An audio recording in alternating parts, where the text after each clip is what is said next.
On October 2nd of 2025, I had an open myomectomy that completely changed my entire life. It was literally the wildest experience that I had ever been on. I had to fight, I had to persevere, I had to surrender and put all my trust in God because I had no strength inside of myself because I was just done. And I've been really wanting to get back to work and get heavy on content creating and DJing and all these things, but I just really feel like I cannot get back on that path until I really talk about what my experience was, advocating for it, sharing what my symptoms were, sharing the surgery journey, and also just all the tools that I needed in my recovery process. So this is my 3-part series of my open myomectomy journey. Sit your ass down, it's gonna be a long one. First of all, fibroids affect, I think the number is like 80% of Black women, 70% of white women. So basically, majority of all women are affected by fibroids and will have had a fibroid somewhere in their lifetime.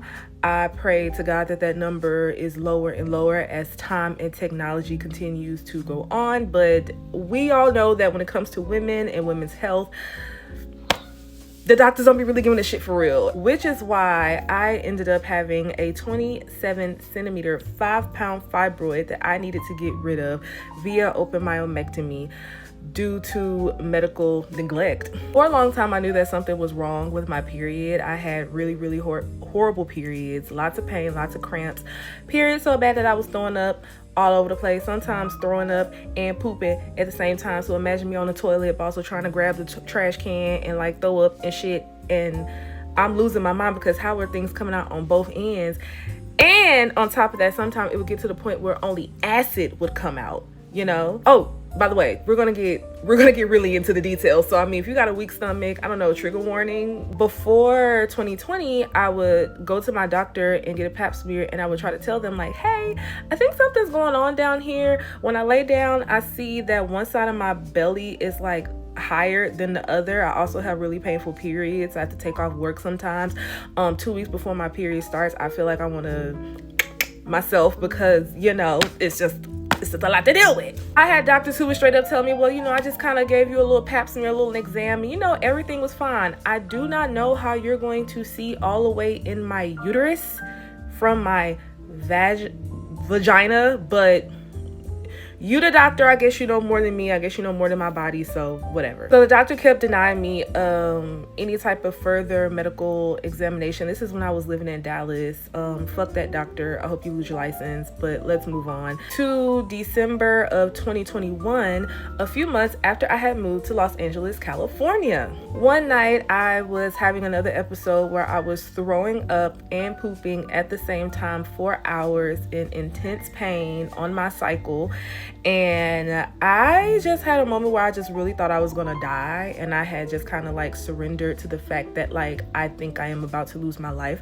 That is how much pain I was in, and I had already took some pain medicine like ibuprofen, which I found out really doesn't help me. Aleve, that's the girl. I ended up being in so much pain. I took pain medicine, nothing helped, and I said, well, you know what, I am going to see if in about an hour any of my symptoms ease up, and if not, I'm going to have to call 911 because I could not stand up straight. I was hunched over. It was one of the worst experiences of my life. An hour had passed by.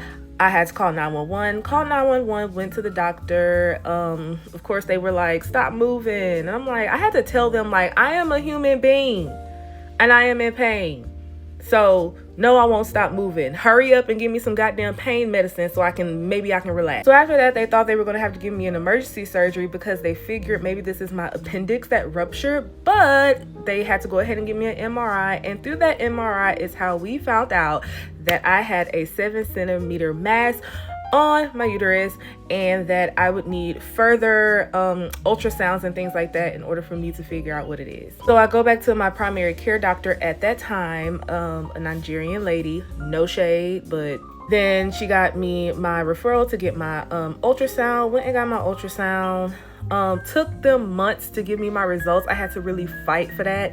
I had to call insurance multiple times and ask them, you know, like, what is going on? Because at that time I didn't know it was a fibroid. They just said it was a mass. It could have been anything. My grandmother died from cervical cancer, so I was shitting bricks. So once I finally got my results from my doctor, my primary care physician, she was just like, oh yeah, you don't have cancer, so yeah, you're fine. I mean, it's only 7 centimeters. It's not that big. If it grows, I guess then that's when we'll figure out something else. 7 centimeter mass on my uterus. And homegirl was just like, it ain't cancer, so you straight. Okay. Then let's fast forward to 2024. And in between time, I was incredibly stressed out, DJing out in LA, never taking breaks, burnt out, and going through a lot in life. And during that time, I started to feel more bloated all the time. I thought I maybe needed a colonoscopy. I thought maybe I was allergic to gluten. I started doing like elimination diets, just trying to see like, why do I feel this way? What is this? Like, why does my stomach feel so full all the time? And mind you, still during this process, I'm having terrible periods. No, I've never been on birth control. I've never really wanted to be on birth control. So I'm working out, I'm exercising, I'm in the gym, I'm hitting it hard because I'm just like, I'm starting to gain weight. Not to mention, I'm also like exhausted all the time. Not to mention, my mental health hit a fucking nosedive. Sisters, I was having panic attacks every fucking day. Then I kind of found myself not being able to go to the gym because I couldn't breathe because the fibroid had grew so big that it was pressing against all of my major organs. So one day, around a year ago from today, it kind of just hit me because I was starting to not be able to lay on my stomach. That's when I was really like, what the hell is going on, right? Around this time last year, it just hit me. Like, I was praying and then it just hit me. The fibroid grew. And then I was like, oh shit, I think that's what this is. I think it's the fibroid and I think it has grown. So at that point, I went downstairs to my boyfriend and I said, look, because he had heard all of it, the not being like, waddling, having a hard time breathing, all the things. He was there for every step of the way. So I love you so much and I thank you so much, honey. But I told him, I was just like, I think that's what this is. And if that's what this is, I am getting surgery. In that moment, I just I didn't know how I was going to pay for it, if insurance would cover it. I didn't know what was going on. But I knew in that moment, I'm about to get surgery because I got to get this motherfucker up out of me. Went to a gynecologist, shout out to Dr. Gandhi, gave me a pap smear, and she freaked out kind of to the point that it freaked me out even. She was just like, oh my God, like your uterus is the size of a 6-month pregnancy. It's like you're 6 months pregnant. Like, of course you're in pain. Of course you're uncomfortable. Of course you can't lay on your stomach. Of course you're having a hard time with digestion. Of course you're not losing weight. You're gaining weight. Like, of course. How did it get this big? Who allowed this to happen? And I told her the story of my last doctor, and she was just like, that doctor, basically she was like, that doctor ain't shit, because that doctor should have done something about it then. 7 centimeters is still large enough that you need to get something done. So I'm like, great, I'm about to get surgery, because she was just like, we got to figure this out because this could cause you to not be able to have kids. And I'm like, oh my God, I ain't got kids yet. And although, you know, it's a little optional for me, I don't want the decision to be taken away, especially not because of damn fibroid, like something that could have been prevented, you know? So now I'm excited because I'm about to get surgery. So I have my follow-up appointment with her, and then she hits me with the worst news because I went and got an ultrasound. So it got the true size of the fibroid, and she said, ma'am, this is above me. I do not feel comfortable doing your surgery. I think you need to be sent to a specialist. And I had to be referred to a different doctor because my fibroid had grew so big that I had to see basically a doctor that specializes in cancer patients. Freaked me out, but this is part 1. I will be coming back with part 2 where I will talk about the process of me getting my surgery. Hi everybody, and today is day 2 of me talking about my fibroid journey. Hi, I'm mekalolita, and I just kind of want to just be vulnerable real quick. Well, I mean, this whole thing is vulnerable, but like, This one is actually a little bit hard for me to do because although my surgery went perfect, my recovery went perfect, like everything went so good, surgery in of itself is kind of a traumatic experience. And sometimes I have moments when I think about like, oh my God, I was laying in bed and I couldn't get up to walk and go to the restroom. I needed someone to help me do that. And like, I think about how tough it was to like just start back walking again, and how like, you know, I was in such a vulnerable state, and the fact that I was just cut wide open, it sometimes I get little flashbacks. And even though it's not like, thank God my surgery went so good, and I'm going to tell you why it went so good, but it just kind of could get a little emotional for me. So like, just please bear with me on this one for real. As I said, my surgery went absolutely amazing. Why? Because I had a fucking phenomenal doctor. Okay, shout out to Dr. Raffi, Dr. Chillian Raffi, or sir, you know we gang, but if I mispronounce your name, I'm so sorry, but that is my motherfucking dog. First of all, when I got referred to him and I looked online to just kind of do some research, you know how us girls do, bitch, why he had 5 stars, over 600 reviews, 5 stars. I ain't never seen no shit like that before in my life. Every time I have ever looked up a doctor online to kind of try to get a feel of like who the fuck this is that's about to be like accessing my health, 2 stars at the most. So the fact that he had 5 stars, and the biggest thing that everyone was saying was, oh my God, he has such amazing bedside manner. And when I saw that, I just knew God was listening to me, because that was something I was praying for. I literally prayed to have a doctor who had amazing bedside manner, because can't no everybody just be cutting up on me, okay? I am precious, okay? And I need someone who gonna understand that like I might freak out a little bit. I'm not being dramatic, I'm scared. And to like, you know, work with me, but who is also amazing at their work, which he is. Shout out to my doctor. I wake up the morning of the surgery. First of all, your nurse is going to give you things that you need to do the night before, like wipe yourself with certain things, wash with non-scented things. Your nurse will tell you all of that. I just want to tell you the day, like the experience of the surgery. I wake up that morning, I take one last video of my belly, and oh my God, I had such a cute little pregnant belly. Except I wasn't pregnant, and it wasn't cute because I wasn't pregnant, and it was really getting in the way of me fitting all my clothes.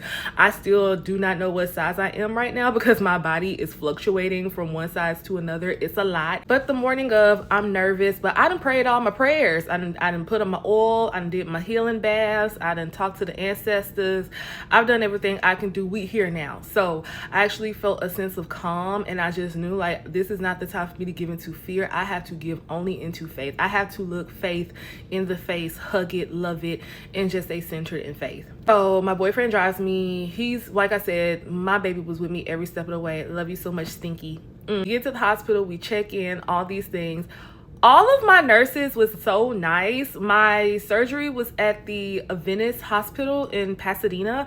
All this information, I'll try to figure out a way to like put it up somewhere for y'all to see. They had scriptures on the wall, and although I am not a Christian, I still love the Lord, and I just felt so safe and so loved seeing all of the scripture all around the hospital, as well as there was a prayer going off over the hospital intercom like every 12 hours. I think it was a little more frequent than that, but hallelujah, and give Jesus a hand clap of praise. So I check in, I get into my gown. I had my surgery bag, which just had like toothpaste, toothbrush, some pajamas. Like I made sure to pack like something like this to put on like as I'm leaving the hospital, some comfortable socks, some comfortable shoes, just little stuff like that. But I get into my gown, they take all my vitals and everything like that. Once again, like I said, everybody was being so great. I could have not gotten, as a black woman, I could have not gotten a better staff. I like, they treated me like a queen. I see my doctor, he come in, he's so excited. He's like, all right, well, you know, let's go, let's do this. And I'm like, shit, all right. So they started rolling me to the surgery room, bitch.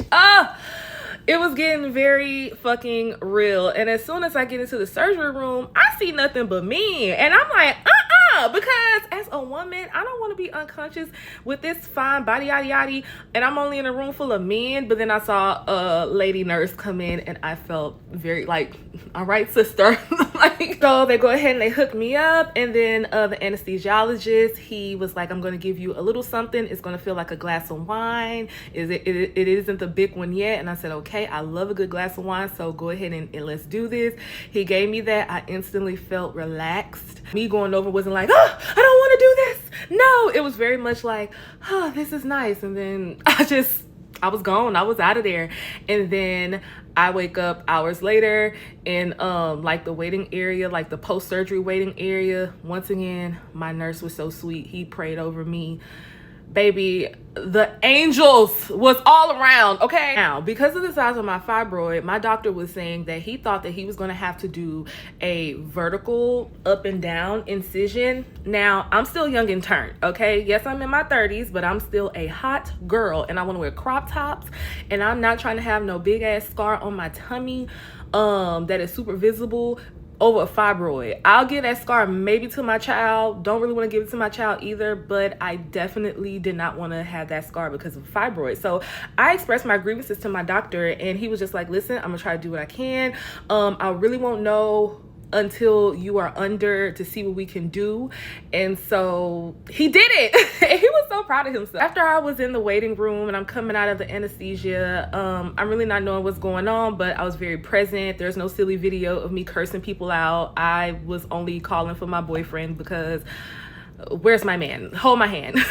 Then I get rolled into my room, and that's when I was able to see him. And the pain at that point was it was pain. I mean, I just got cut open, but it was doable. What was the worst for me was how sore my throat is. So you are going to need cough drops. Just out of surgery, throat a little sore. I'm in some pain in the incision area. I'm just very blessed and grateful because they're gonna have to put breathing tubes and all that shit up in you. And my throat was really sore. Yes, my stomach was sore, but I did notice I didn't have a vertical incision. My doctor was able to give me a C-section incision, and he was, like I said, he was so proud of himself. Once I saw him come into my room to visit me after my surgery, he was like, did you notice what I did? And I was like, I did. The nurses were giving me medicine around the clock at a regimen that they could actually give me medicine, because they couldn't just throw a lot of stuff at me at one time. It had to be on a schedule. It was so much noise. Oh my God. You have to breathe into this oxygen thing because you got to wake your lungs back up, because after you go under anesthesia, like your body is shut down. So everything's just kind of like slowed down. So you got to like wake it back up. And they would not allow me to leave the hospital unless I peed, which I did about an hour or two after surgery, because girl, I had to go to the motherfucking bathroom. Get this catheter up out of me. It ain't doing enough. I gotta piss. They also don't let you leave the hospital unless you walk. So I'll also add video of me making my first little steps.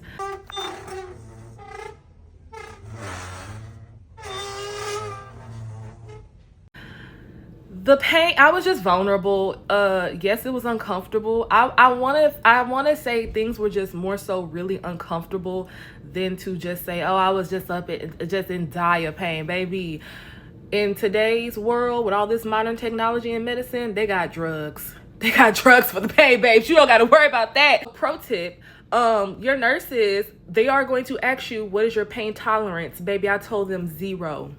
I don't have a pain tolerance. I'm a delicate flower. I don't got time for pain. She said, there's no such thing as a 0. I said, okay, I'll give you a 1.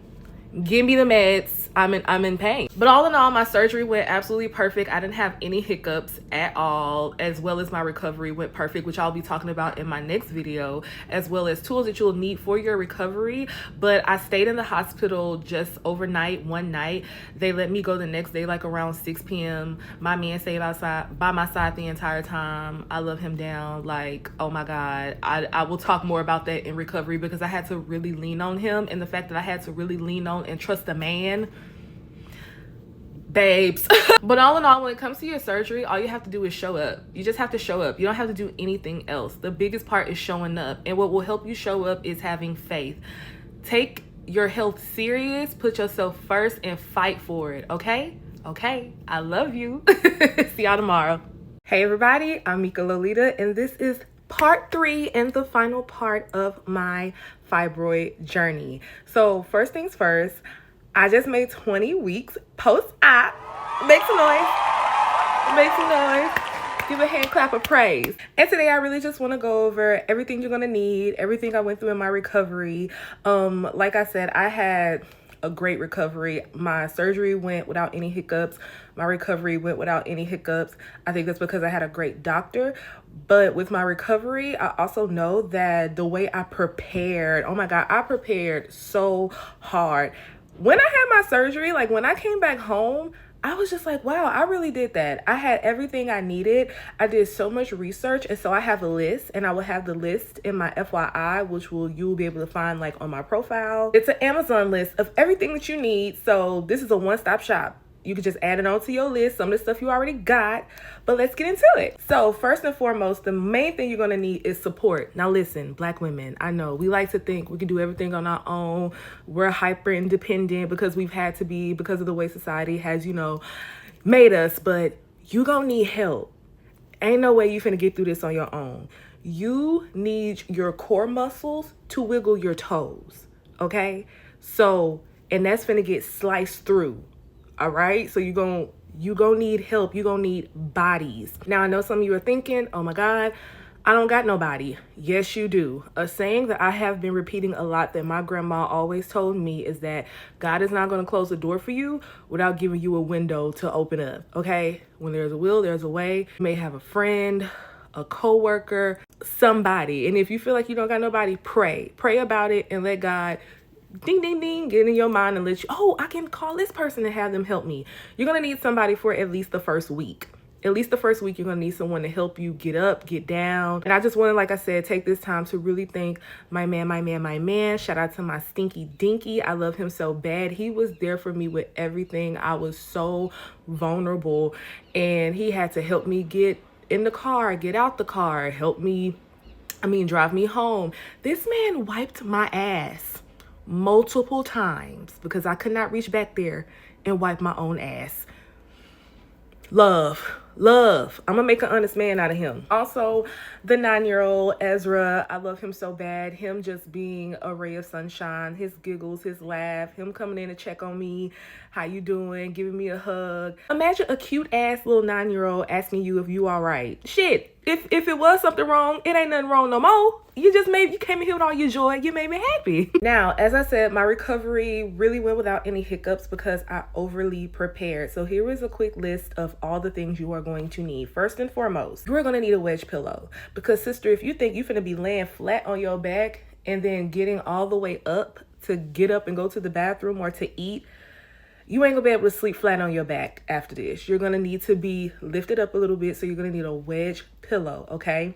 Also, before your surgery, well, at least I should say before my surgery, because remember, I could no longer really lay on my stomach because my fibroid was that big and that hard. A pregnancy pillow. Oh my God, I was getting some good sleep with that pregnancy pillow. But after a while, as you go along the weeks of your recovery, you're no longer going to need the wedge pillow, but you're still not going to be able to like sleep maybe so flat on your back, and you're still not going to be able to sleep on your stomach. Oh, sorry. If you're a stomach sleeper, you will not be sleeping on your stomach for the 8 weeks that you have to recover.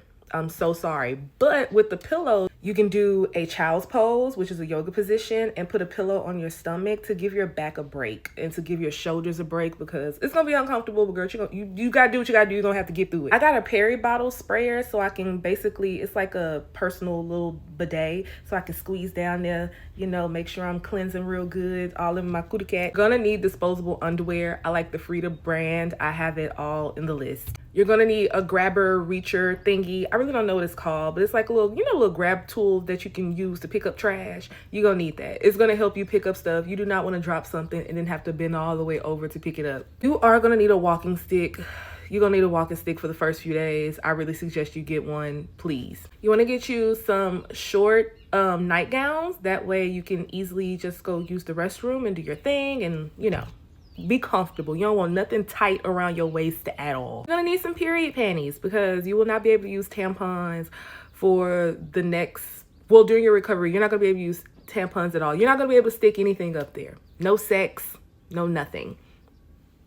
Sorry. You're gonna need a long handled loofah so you can like get your back and also get your legs. You don't want to bend over while you're in the shower or anything. You're definitely gonna need an abdominal binder. It really helped me feel safe and secure. And okay, so after my surgery, it literally was feeling like everything was about to fall out. It's not, but it feels that way. So the binder helped me feel secure, not a waist trainer, a binder. Big difference. You're gonna need some Aleve because once those hard-hitting pain pills run out that your doctor gives you, you want to be on the Aleve on a schedule. I started taking meetings like around week 2 or 3 of my recovery. So one thing I got that really helped me with that was a bed desk. I even got that but months before my surgery. So I could take meetings and things like that while laying in bed because mama couldn't walk, mama couldn't do nothing. You're gonna need a seatbelt pillow so you can put it around this part when you get in that car after that surgery. Yeah, necessary. And the weeks after. I just got rid of mine. So very necessary that you get a seatbelt pillow. You're gonna need gas X because they're gonna pump you with air. I mean, you're gonna need the ultimate strength, the strongest gas X that you can find. Trust me. The gas is painful. You're gonna need it. Get you some cough drops. I like Ricola because like I said, your throat is gonna be really sore after surgery. So handle that too. Get you a squatty potty because that first poop after your surgery is a huge milestone. Okay, remember when you are under anesthesia and when you come back up, your whole entire system is slowed down. So your first poop is important. You do not want to have to strain. So go ahead and get that squatty potty, put them knees up and let it slide on out. Speaking of which, Marilax, because you're gonna want to help. You're going to want to help get your system back flowing to flush everything out. All right, amen. New panties, because I had got a new coochie. I feel like I had got a new coochie with my surgery, so I just needed brand new panties. I didn't want the old panties no more. I got rid of all of that and got me some cute sets. Got me some cute cotton panties. I have some recommended, and you want them to be a little high waist and have a little bit of tummy support, but cotton. They need to be cotton. And you're gonna need some shower wipes because for the first few days you're not gonna have the strength to get in the shower. So my honey even was giving me little whole baths while I was laying in bed. He really was there for me, y'all. You're gonna need someone, okay? Do not do this process alone. You can't. Maybe after the second week and third week, but for that first week, you're gonna be out. You're gonna be down. So once again, my recovery was very seamless. You're gonna have to do a lot of walkings. That is the main thing that you wanna focus on. I think the first few days, I just focused on like, my walking was just me walking, getting up and going to the restroom. And then probably around like day 4, I just started walking around the bedroom. So I would walk from the bedroom, from the bathroom to the window, from the window to the door, from the door back in bed. That would be my little regimen. And I want to say like after that, I would kind of like, as the days go by, I would extend my walk. So we have stairs. So probably after the first week, I started walking down the stairs and then coming back up. And then a few days after that, I would walk outside to the front yard and then come back in the house. But then I think probably around week 2, I was able to start making little walks around the apartment complex. And walking is going to be your best friend because it is going to help you get some stabilization in your core and get your lungs back working and just get you back moving and grooving. My incision has been healing amazing. I won't post a picture just yet, but it has been healing amazing. You are going to need some silicone scar tape. I will also add that to the list. But yeah, drink a lot of water, eat really healthy, let go of the alcohol, take your walks, and just really get focused on your health. So that's my 3-part series. I hope that this was really helpful. I love you guys so much. Happy healing. Bye.